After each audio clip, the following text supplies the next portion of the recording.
Buenas tardes, nosotros somos de la Universidad Autónoma de Nuevo León, de la Facultad de Enfermería. Esta materia es de Biología Molecular y Genética.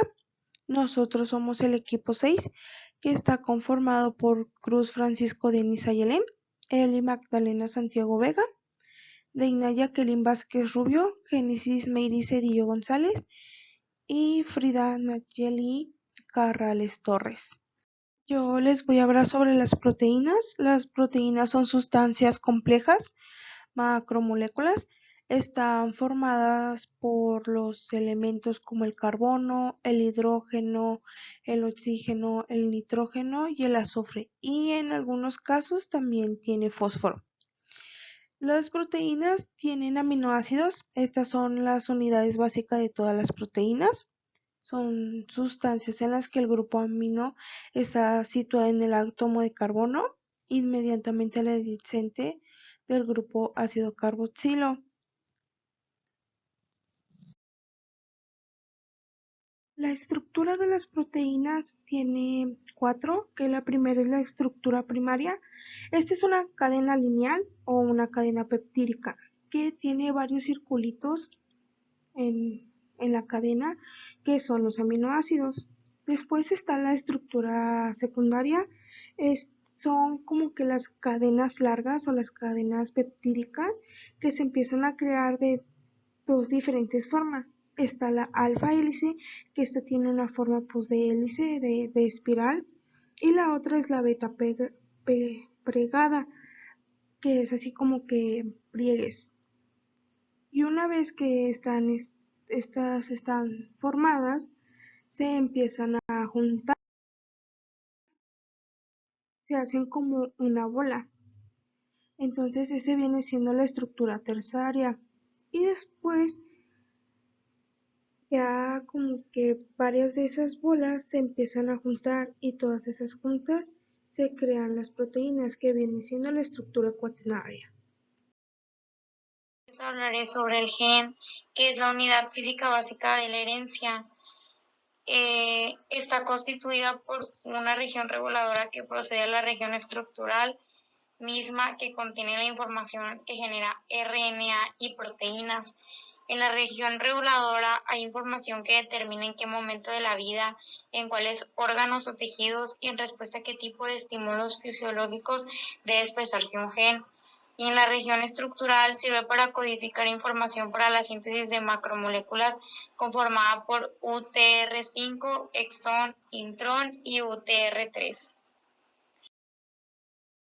En el UTR5 contiene información que regula la eficiencia con la que se traduce el RNA mensajero que las contiene. En el exón contienen tripletes de nucleótidos o codones que codifican para los 20 aminoácidos codificados por los ribosomas. En el intrón está la parte del gen que no codifica ningún aminoácido, y en el UTR3 se ubican secuencias que regulan la vida media del RNA.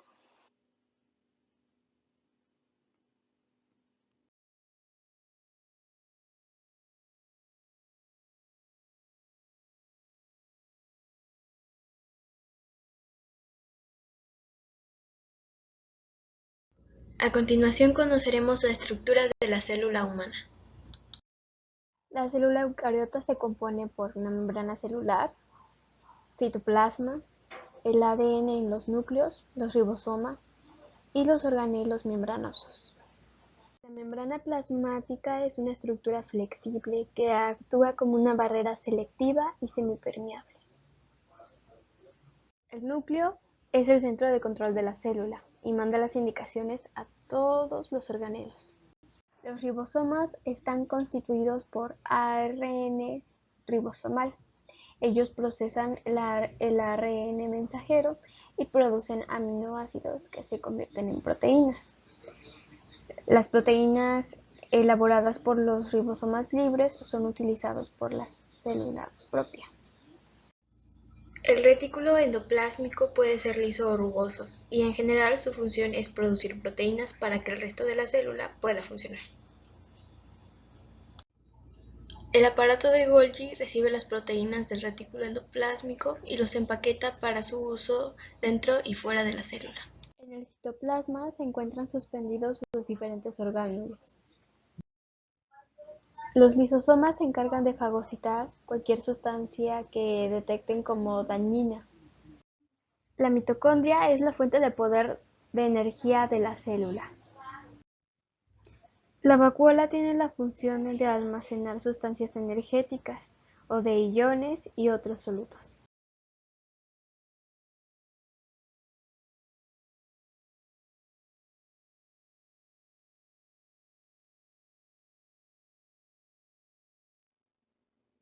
La mitosis es la forma de reproducción celular donde una célula madre da origen a dos células hijas que son iguales a la célula madre.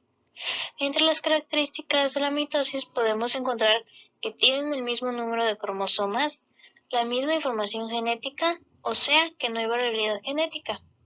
La mitosis se divide en 4: profase, metafase, anafase y telofase. Profase es donde se inicia la condensación de cromatina y se forman los cromosomas.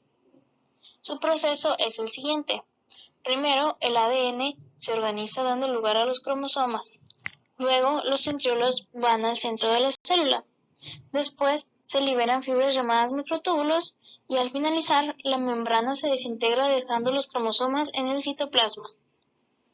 Existe una fase intermedia en la profase y metafase que se llama prometafase, que es donde se desintegra la carioteca y el nucleolo. Metafase. Los cromosomas se pegan a los microtúbulos, luego se posicionan en la mitad de la célula y el centro del cromosoma se llama centrómero. Los hoyos del centrómero se llaman cinetocoro y es aquí donde se pegan los microtúbulos. Anafase. Es la disyunción de las cromátidas hermanas, migran a los polos celulares. Cada cromosoma se divide en dos cromátidas, luego se acercan poco a poco a los centriolos. La telofase es donde la carioteca y el nucleolo se reorganizan y se descondensa la cromátida. Las cromátidas alcanzan a los centriolos, luego aparece la membrana nuclear formando dos núcleos. Y por último, el cromosoma se estira y se parte para formar dos células hijas. Este proceso se llama citocinesis.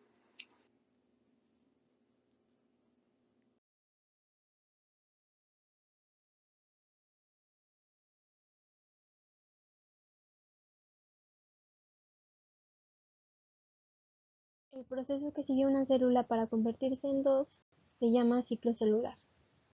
El ciclo celular se compone de dos fases.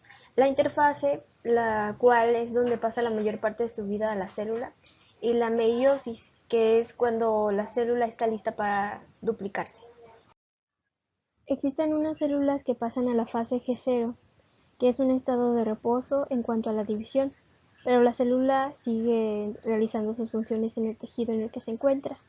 Una vez en el G0, algunas células pueden volver a entrar al ciclo y seguir dividiéndose, pero en otras permanecen en G0 indefinitivamente.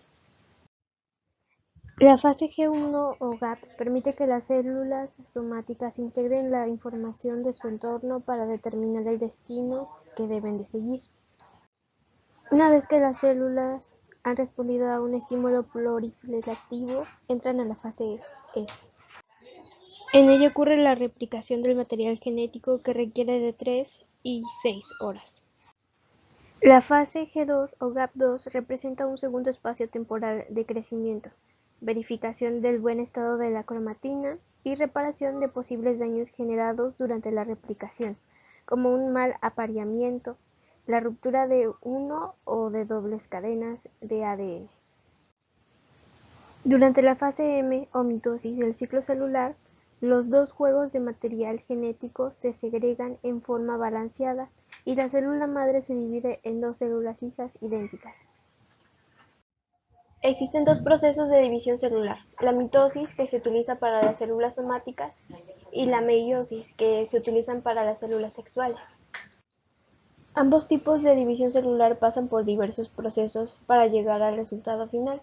En el caso de la mitosis, el resultado son dos células idénticas a la madre y en la meiosis son células completamente diferentes.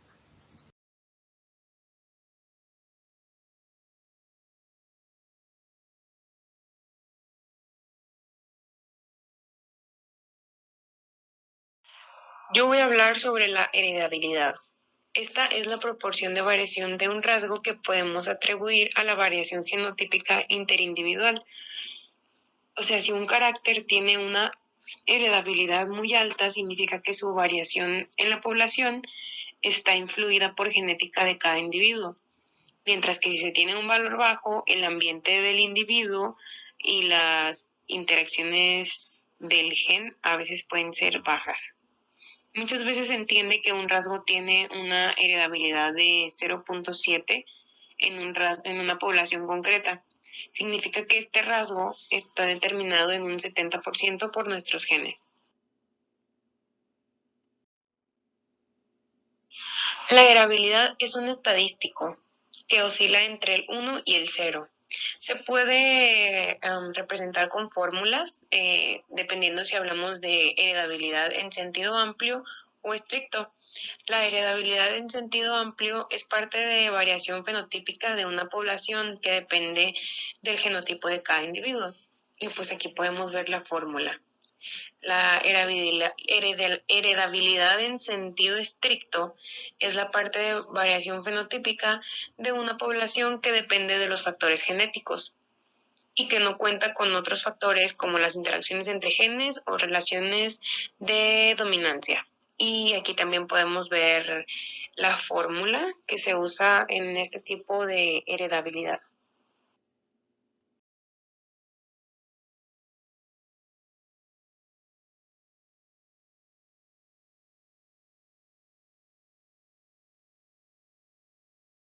La estructura del ADN está constituida por una doble cadena en la que cada una de estas hebras está formada por uniones covalentes sucesivas entre un azúcar, que es un desoxirribosa, y una molécula de fosfato. Cada azúcar de las dos cadenas está unido a una de las siguientes cuatro bases nitrogenadas: es la adenina, la guanina, la citosina y la timina. Estas cuatro bases tienen distintas posibilidades de unión entre ellas a través de puentes de hidrógeno. Así, la adenina y la timina tienen dos puentes de hidrógeno, mientras que la guanina y la citosina tienen tres puentes de hidrógeno.